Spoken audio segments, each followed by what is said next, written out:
Hey girls, I've been sick recently. I'm finally starting to get better now. Everyone in the house has been sick. I haven't been wanting to make videos as a result. I'm really sorry if my voice sounds even more cancerous than it normally is. Forgive me, but I really want to make this video. I really want to talk about Starfield again because I've finally been playing it. So I didn't get the early access thing. I had to wait until day one, like most people, to actually start playing the game. But holy crap, can I just say, I have a flashcard right here of bullet points to talk about. I don't even know what words to find right. I don't even know how to find my words right now. Here's my early impressions of Starfield. So, I've been playing for the past since yesterday. I've been playing all night basically. I'm 11 hours in on my first character. I'm level 9. Let me tell you just early impressions because like I have to really drive that point home. These are early impressions because I feel like I've barely scratched the surface of this game. Genuinely, this game is massive. Obviously, because it's a whole galaxy. This game is enormous, literally enormous. And excuse me, if you've never played a game by Bethesda, these games are overwhelming. Admittedly, like the amount of player freedom you have in these games are admittedly like kind of shocking. Like it will be overwhelming at first, but like. The game's an achievement. The game is an achievement. Bethesda's done a good job again. They've done a good job again. Now, if you remember, 5 years ago, it's been 5 years at this point, Fallout 76 came out. That was by Bethesda. That game stunk. Before Fallout 76, we had Fallout 4, which was a great game. Like, at the very least, it's a good game. It was good. But it wasn't as good as the games that came out before it, like Skyrim and Fallout 3 and New Vegas.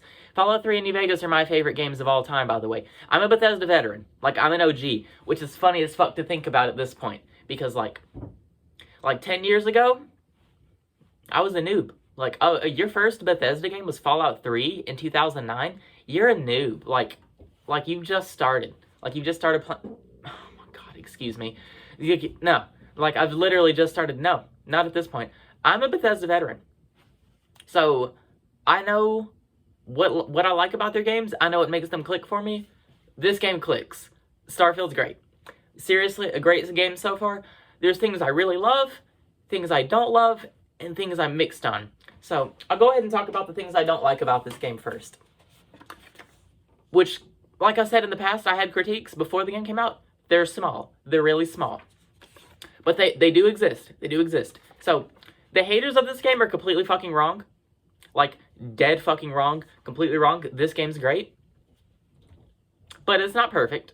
It's not perfect. No game's perfect. There's a lot of critiques to have. Here we go. This game doesn't have an FOV slider. Or a brightness option.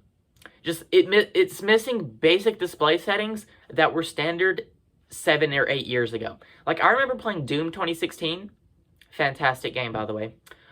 On my Xbox One. That game came with an FOV slider. On console.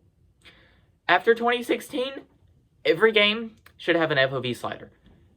You might be asking, why press on this? Why are you so pressed about this? Low FOV can cause motion sickness. It can legitimately make a game unplayable for people. Like, Call of Duty on consoles has like a 65 FOV default. That is unacceptable. That is fucking bullshit. And not having a brightness option is just stupid. I don't understand that. Legitimately don't. Like, patch it in. What the fuck? Seriously? But other thing, this isn't really too big of an issue for me because I actually have love in real life. I don't go to a video game for love and romance.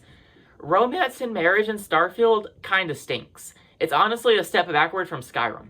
Now, you can still be gay, you can still be bi, you can, play your choice and all that. That implies sexuality is a choice when it isn't. So, yeah. Could easily be clipped for that, but I don't really give a fuck. Like, romance in this game is a step backwards. You can't romance a lot of people. As far as I'm concerned, there's only 4 characters you can romance. What? I'm remembering in Skyrim, not only could you have an interspecies marriage, like, I always play as an Argonian in Elder Scrolls. Like, when I play Oblivion or Morrowind or Skyrim, always gotta be an Argonian. Fucking love being an Argonian.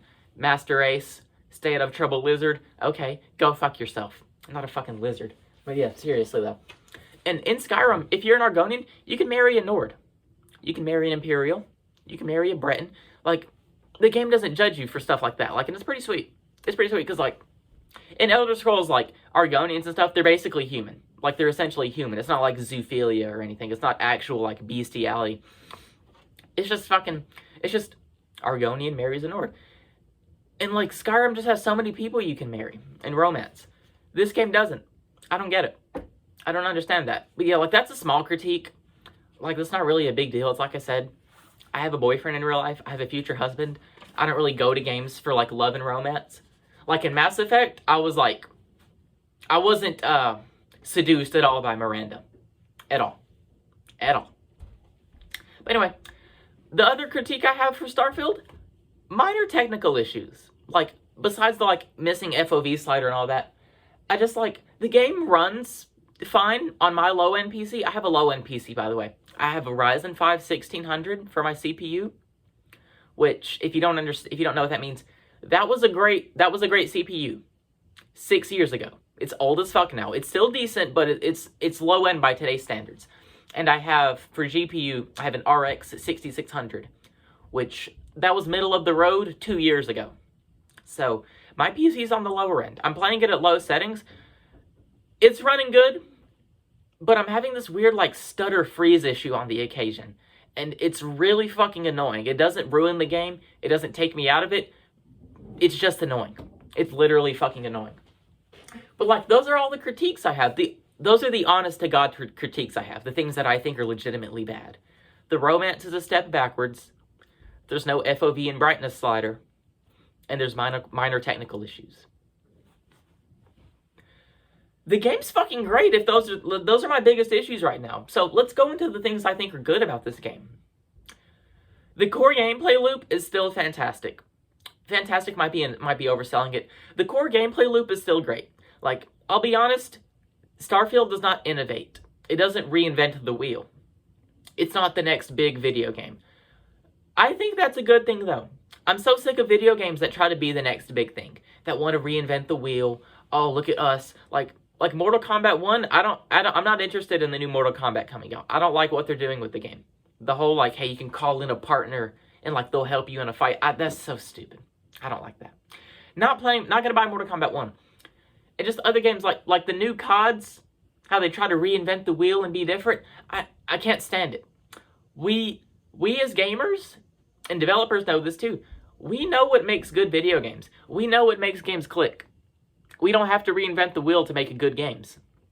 Just make a fun game that functions, and people will like it and play it. That's what Starfield is. The core gameplay loop of this game is still good.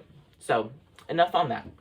Moving around in this game is fantastic. It's fluid, it's fun, it's literally fun as fuck to just move around in this game. Running around, jumping around, boosting with your boost pack, literally fun. Literally fun. You spend a lot of time moving in this game, so it's good that they have that. I'm literally so thirsty.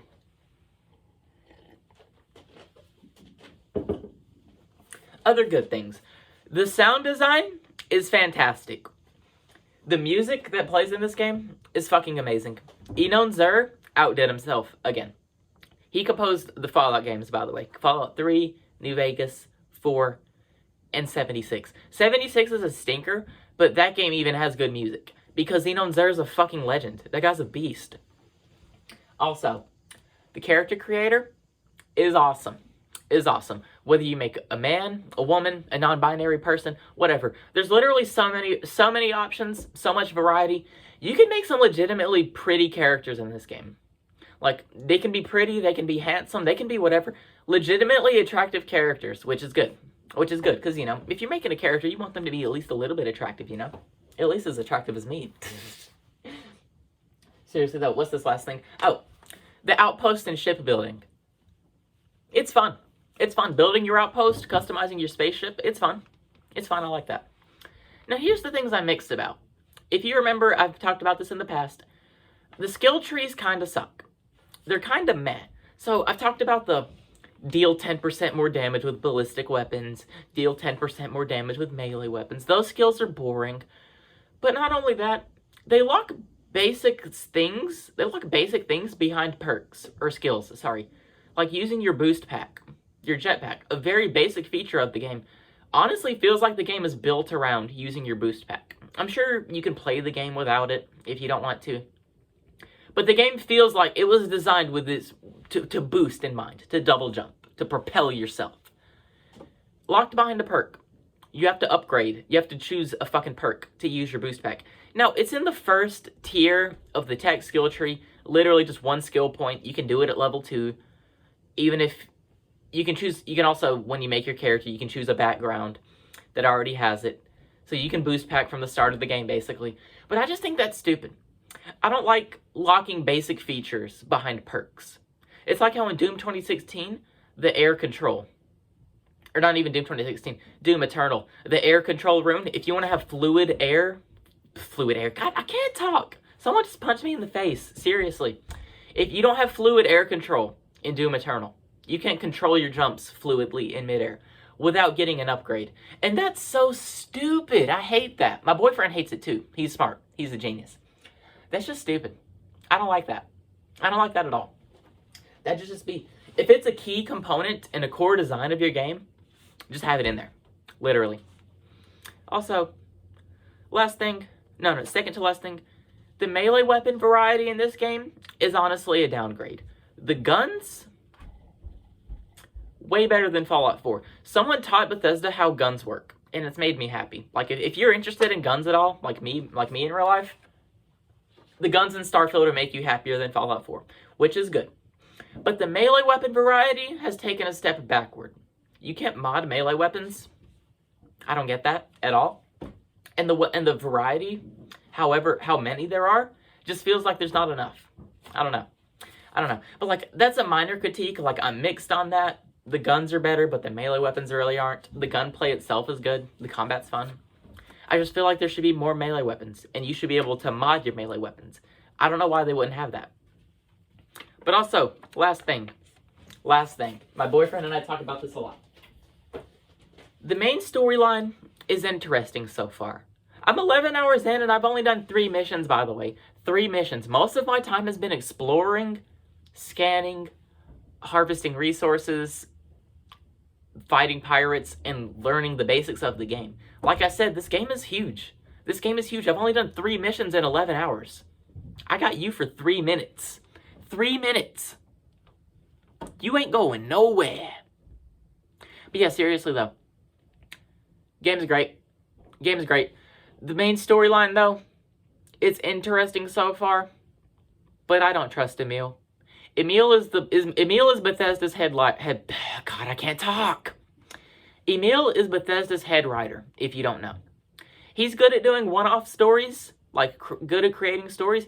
He's just not good at the whole overarching epic, like main storyline level. He's not built for stuff like that, in my opinion. So I'm just waiting for the main storyline. I'm waiting for some stupid stuff to happen, just for the writing to get bad. It's interesting so far. I have to sneeze, and I'm worried if I sneeze, I'm going to fart, and I really don't want to sneeze.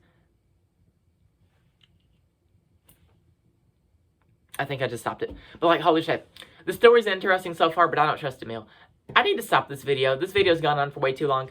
Starfield's great. Don't listen to the haters. Bye, girls.